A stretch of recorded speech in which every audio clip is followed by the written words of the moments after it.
Now, this is something that's very difficult to articulate, but is just so incredibly powerful, is momentum.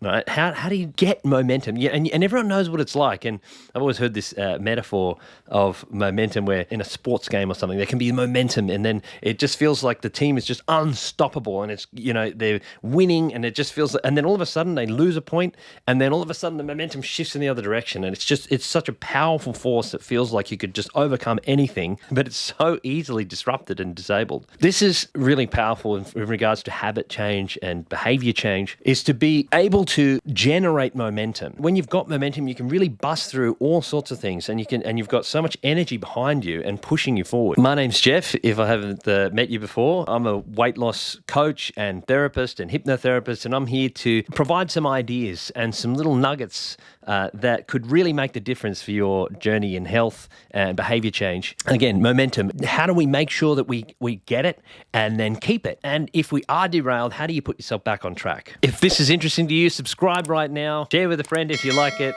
and keep listening to them all the way to the end, okay? A huge issue with when people want to make changes in their lives is that they kind of just want to skip straight to the end. You go from, yesterday you had this terrible diet and didn't exercise at all, and then tomorrow, okay, I'm going to start eating perfectly, have the perfect diet, and be exercising 5 times a week, 10 times a week. This is not a story of someone who has generated momentum and gotten forward. You don't go straight from 0 kilometers an hour to 200. It doesn't happen.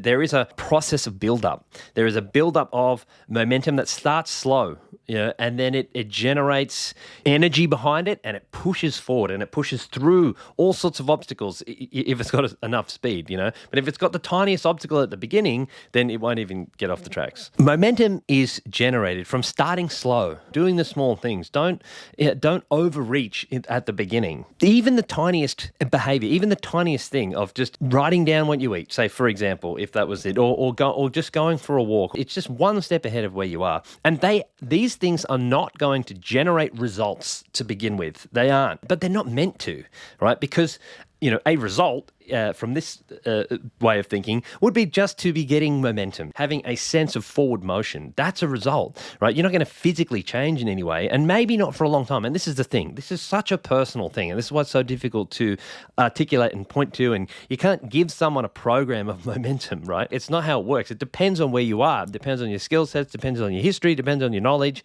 depends on all those things. So wherever you are, just that tiny step forward is what starts to create momentum. The other thing about momentum is if you're going really, really fast, especially to begin with, the first mistake does easily derail because you're going so fast and then it just throws you off. So you have to have a robust sense of that momentum built up over time. Another thing is that you've got to have the expectation and understanding of how you will lose momentum at times. The momentum shifts quite easily. Being expectant of the fact that you sort of need to shift your focus at times. This is a big one where someone needs to shift their focus to work or to family or some sort of situation in life and put their energy into that, and getting back on track and getting momentum to go back in a different direction is a very difficult thing. If you weren't expecting it, or if you just give into it, you just give into the fact that momentum has died down and now, I can't get it going again. Knowing how to get yourself back into the flow of things.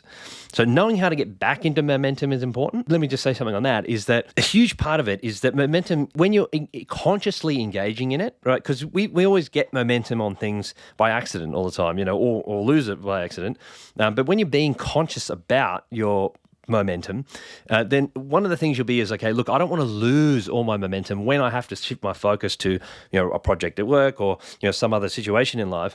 But I'm going to make sure that I don't lose it fully and completely by still holding on to something. Hold on to a tiny little thing. You don't have to eat well, but you can still track your food. Instead of working out 4 or 5 times a week, now you still do it once or twice. You still hang on to something. You still hang on to some behaviors in that space so that you don't lose momentum completely, because stopping altogether is so difficult to overcome that inertia and get into it again. Understanding how to not lose momentum altogether, understanding how to generate it again by starting small and then doing those little things that are just one step ahead of you, not overreaching.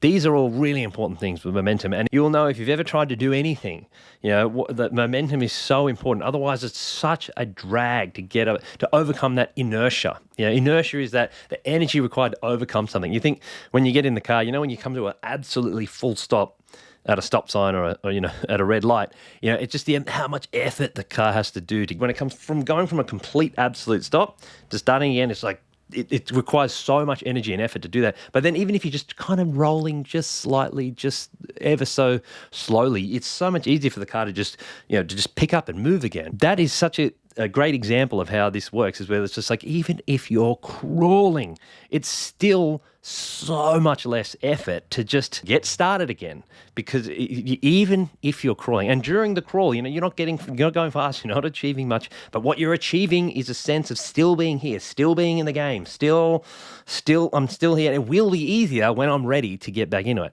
But man, when you stop, it's hard. It's damn hard to start again. And and think about how burnt out you get every time you complete stop and then you start again. And that's specifically in regards to the dieting and all that sort of thing, is where people are going really well, going hard, doing their perfect program, and then all of a sudden they go, oh, you know what, it's really hard. I'm just gonna take a break for a bit. I need a break. They stop altogether and they go, oh, okay, let's just start again. And if someone's engaging with a program where they're constantly they give themselves a break and stop completely, I'm going to give myself a week break from all the dieting and all the exercise and everything, and then I'll start again, and I'll stop again, and I'll start again.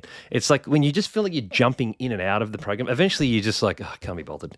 Jumping in and out, fully and completely stopping. If you need to, have one foot in, one foot out, but never take both feet out. Otherwise, it takes you sometimes years to get back into it, because it's just like you keep putting it up and putting it off. You put yourself at risk of fully quitting everything and not getting back into it for ages every time you give yourself a full break. Still be doing something very important to think about. And there's lots of other very important things to think about on this channel, which I'd love you to check out.